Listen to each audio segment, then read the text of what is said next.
ಕಳಿಸ್ತೀನಿ.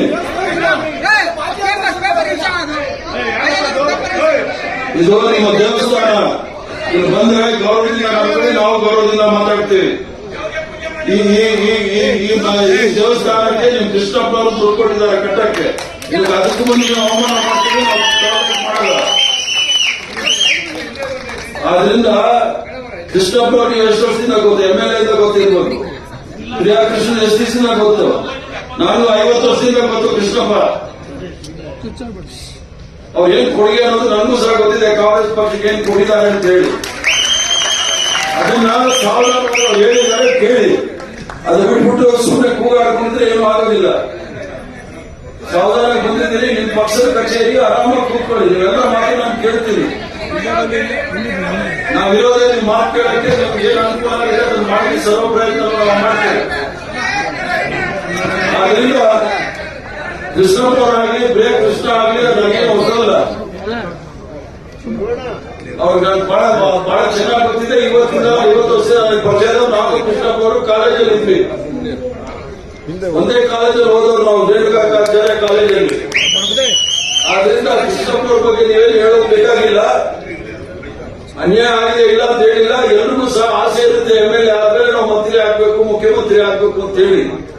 ಅವಕಾಶ ಕೊಡಕ್ಕಾಗೋದು 136 ಜನ, ನಾವು ಅವಕಾಶ ಕೊಡಕ್ಕಾಗೋದು 35 ಜನಕ್ಕೆ ಮಾತ್ರ. ಕೆಲವರಿಗೆ 9 ಜನಕ್ಕೆ ನಾವು ಮೊದಲನೇ ಕಂತಲ್ಲಿ ಮೊದಲೇ ಇದ್ದವ್ರಿಗೆಲ್ಲ ಕೊಟ್ವಿ. 2ನೇ ಕಂತಲ್ಲಿ ಹೊಸಬ್ರು ತೆಗೆದು ಸರ್ವ ಪ್ರಯತ್ನವನ್ನು ಸಹ ಮಾಡಿದ್ವಿ.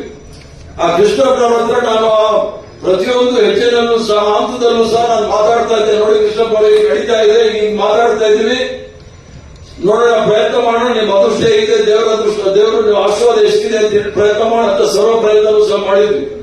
ರಾಹುಲ್ ಗಾಂಧಿ ಅವರಿಗೆ ವೈಯಕ್ತಿಕವಾಗಿ ಪ್ರಿಯಾ ಕೃಷ್ಣನ್ ಬಗ್ಗೆ ಬಹಳ ಅಪಾರವಾದ ಪ್ರೇಮ ಇದೆ. ನಾವು ಸಣ್ಣ ಹುಡುಗ ಮುಂದೆ ಬರಲಿ ಅಂತ ಅವ್ರಿಗೂ ಆಸೆ ಇದೆ. 6 ಜನ ವಕೀಲರು ಮಂತ್ರಿ ಇದ್ದಾರೆ. ಎಷ್ಟು ಜನಕ್ಕೆ ಮಾಡಕ್ಕಾಗತ್ತೆ? ಎಲ್ರಿಗೂ ಮಾಡ್ಬೇಕಲ್ಲ. ಆಯ್ತು, ಅದಕ್ಕೆ ಏನ್ ಮಾಡಕ್ಕಾಗುತ್ತೆ? ಆದ್ರಿಂದ ನೀವು ಅದು ಡಿಬೇಟ್ ಮಾಡೋದಿದ್ರೆ ನಾನೇನು ಮಾಡಕ್ಕಾಗೋದಿಲ್ಲ. ಆದ್ರೆ ನೀವು ನಾನು ಹೇಳಿದ್ದೀನಿ, ಅನ್ಯಾಯ ಆಗಿದೆ, ನಾನು ಇಲ್ಲ ಅಂತ ಹೇಳೋದಿಲ್ಲ. ಅವ್ರಿಗೆ ಅವಕಾಶ ಕೊಡಬೇಕಾಗಿತ್ತು, ಆಗಿಲ್ಲ. ಬೇರೆ ಏನಾದ್ರೂ ನಾವು ಮಾಡಕ್ ತಯಾರಿದ್ದೀವಿ. ಅವ್ರಿಗೆ ತೊಂದರೆ ಇಲ್ಲ. ನಾವು ಈಸಿಯಾಗ ಕೃಷ್ಣಪ್ಪ ಅವರಾಗಲಿ ಪ್ರಿಯಾ ಕೃಷ್ಣ ಅವರಾಗಲಿ ಈಸಿಯಾಗಿ ನಾವು ಬಿಟ್ಕೊಡೋದಿಲ್ಲ. ಕಡೆವರೆಗೂ ಸಹ ನಾನು ಪ್ರಯತ್ನ ಮಾಡ್ತೀವಿ ಅವ್ರಿಗೆ ಏನಾದ್ರು ಒಳ್ಳೇದಾಗಬೇಕು ಅಂತ ಹೇಳಿ. ಅದ್ರ ಜೊತೆಗೆ ನೀವೆಲ್ಲ ಇಷ್ಟೊಂದು ರಾಜೀನಾಮೆ ಪತ್ರ ತಂದು ಕೊಟ್ಟಿದ್ದೀರಿ, ಅದನ್ನೆಲ್ಲ ನೀವು ವಾಪಸ್ ಇಟ್ಕೊಳ್ಳಿ.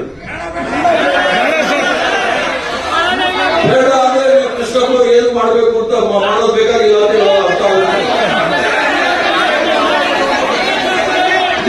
ನೋಡಿ.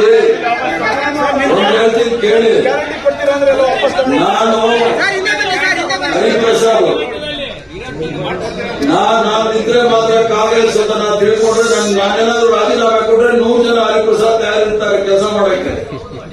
ಅವಕಾಶ ನಿಮಗೆ ಕೊಟ್ಟಿದ್ದಾರೆ, ಅಧಿಕಾರ ಜವಾಬ್ದಾರಿ ಕೊಟ್ಟಿದ್ದಾರೆ. ಬ್ಲಾಕ್ ಪ್ರೆಸಿಡೆಂಟ್, ಮಹಿಳಾ ಕಾಂಗ್ರೆಸ್, ಸೇವಾದಳ, ಯೂತ್ ಕಾಂಗ್ರೆಸ್, NSU ಎಲ್ಲ ಆ ಜವಾಬ್ದಾರಿ ನೀವು ಇಟ್ಕೊಳ್ಳಿ. ಅದು ನಿಮ್ಮ ಅನಿಸಿಕೆ, ನಿಮ್ಮ ಬೇಡಿಕೆ ನೀವು ಇಟ್ಟಿದ್ದೀರಿ. ಅದನ್ನ ನಾನು ರಾಹುಲ್ ಗಾಂಧಿ ಅವ್ರ ಗಮನಕ್ಕೆ ತರ್ತೀನಿ. ನಿಮ್ಮ ಬ್ಲಾಕ್ ಅಧ್ಯಕ್ಷ ನಾನು ತೋರಿಸ್ತೇನೆ ರಾಹುಲ್ ಗಾಂಧಿ ಅವ್ರಿಗೆ ಏನ್ ಬರ್ತಿದ್ದೀನಿ ಅಂತ ಹೇಳಿ. ನಾನು ಅವ್ರಿಗೆ ಮೆಸೇಜ್ ಮಾಡಿದ್ದೀನಿ, ಸುರ್ಜೇವಾಲಾ ಅವ್ರಿಗೂ ಹೇಳಿದ್ದೀನಿ, ನಮ್ಮ ಖರ್ಗೆ ಸಾಹೇಬ್ರಿಗೂ ಸಹ ಹೇಳಿದ್ದೀನಿ, ವೇಣುಗೋಪಾಲ್ ಅವ್ರಿಗೂ ಸಹ ಹೇಳಿದ್ದೀನಿ. ಆದ್ರಿಂದ ನೀವು ಭಾಷಣ ಮಾಡಿ. ನಾ ಬ್ಲಾಕ್ ಪ್ರೆಸಿಡೆಂಟ್ ಹೇಳಿದ್ದೀನಿ, ನಾನು ಸುಳ್ಳು ಹೇಳೋಗಿದ್ರೆ ನಾನು ಅವ್ರಿಗೆ ಟೆಲಿಫೋನ್ ತೋರಿಸಬೇಕಾಗಿರ್ಲಿಲ್ಲ. ನಾನು ರಾಹುಲ್ ಗಾಂಧಿ ಅವ್ರಿಗೆ ಏನ್ ಬರ್ತಿದ್ದೀನಿ ಅಂತ ಅವರು ತೋರಿಸಿದ್ದೀನಿ. ಆಯ್ತು, ಎಲ್ಲರೂ ಹೇಳಕ್ಕಾಗಲ್ಲ. ಅವ್ರಿಗೆ ಹೇಳೋದ್ರಿಂದ ನಂಬ್ಕೊಂಡಿರಿ. ಈಗ ನೀವೆಲ್ಲರೂ ಸಹ ಕಾಂಗ್ರೆಸ್ ಆಫೀಸ್ ಬಂದಿದ್ರೆ ನಿಮ್ಗೆಲ್ಲರೂ ಸ್ವಾಗತ. ನಿಮ್ಮ ಕಚೇರಿ ಇದು, ನಿಮ್ಗೆಲ್ಲ ಹಕ್ಕಿದೆ ನಮ್ಮ ಹತ್ರ ಬಂದು ನಿಮ್ಗೆ ನಿಮ್ಮ ಬೇಡಿಕೆಯನ್ನು ಮುಂದಿಡಕ್ಕೆ. ಅದು ನಾವು ಕೇಳಲೇಬೇಕು. ಯಾರು ಸಹ ನಿಮ್ಗೆ ಅಲೆಗಳಿಯಕ್ಕೆ ಆಗೋದಿಲ್ಲ.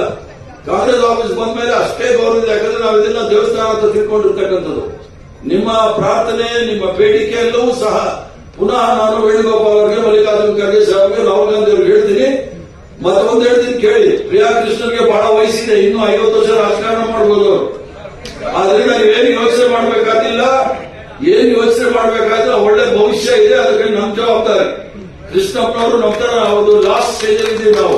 ಮುಂದಿನ ಪೀಳಿಗೆಗೆ ನಾವೇನಾದ್ರೂ ಮಾಡಬೇಕು. ಪ್ರಿಯಾ ಕೃಷ್ಣನ್ಗೆ ಏನಾದ್ರೂ ಡೆಫಿನೆಟ್ಲಿ ಮಾಡ್ತೀವಿ. ಅಲ್ಲಿವರೆಗೂ ಸಹ ನೀವು ಸಾವಧಾನವಾಗಿರಿ. ಈ ರಾಜೀನಾಮೆ ಪತ್ರಿಕೆಗಳೆಲ್ಲ ನೀವು ಇಟ್ಕೊಳ್ಳಿ. ನಾನು ಮಾಡಲಿಲ್ಲ ಅಂದ್ರೆ ಅವ್ರು ಬಂದು ನನಗೆ ಕೊಡಿ, ನಾನು ತಗೋತೀನಿ. ಧನ್ಯವಾದಗಳು. ನಮಸ್ಕಾರ ಎಲ್ಲರಿಗೂ.